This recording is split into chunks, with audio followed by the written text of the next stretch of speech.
We have a new mayor-elect in Edmonton. Andrew Knack will lead the city for the next 4 years. Knack's main rival, Cartmell, conceded late this afternoon.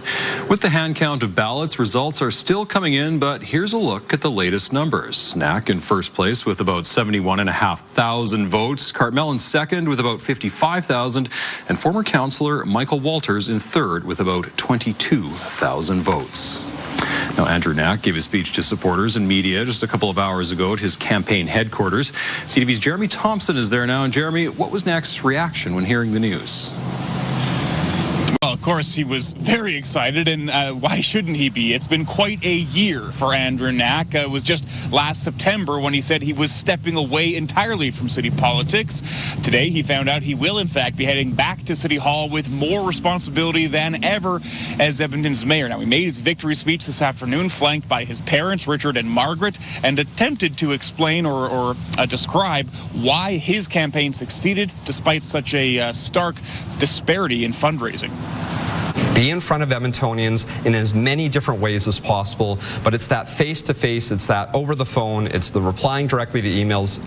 That's how we did this, and it was such an incredible team effort.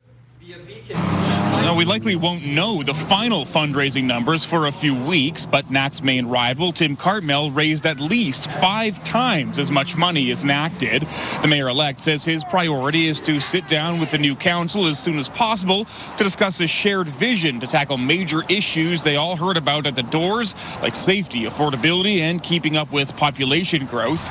Knack is also pledging to work with the provincial government to find common ground, though he says he will be more outspoken about issues with the province than Amberjeet Sohi was if he feels Edmontonians aren't being heard. Fellow incumbent Michael Jans appears to have secured his seat on council in Ward Papasteo. Both he and Knack say Edmontonians sent a message to the province in this election.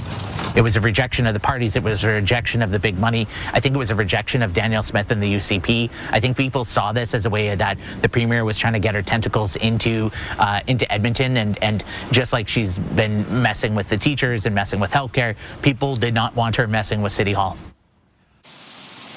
Knack's main rival, Cartmell, conceded defeat around 2 o'clock this afternoon. The results, of course, were still coming in then, as they are coming in now, but Knack had held about 38% of the vote all morning. And so Cartmell issued a concession statement, and in it, he, of course, thanked his own campaign team as well as all of the candidates in his Better Edmonton party, saying in part, "We brought forward ideas rooted in common sense, accountability, and collaboration, believed city politics could be better, and we did our best to stop the division on city council." Of course, Jeffy went on to congratulate Andrew Knack on the win.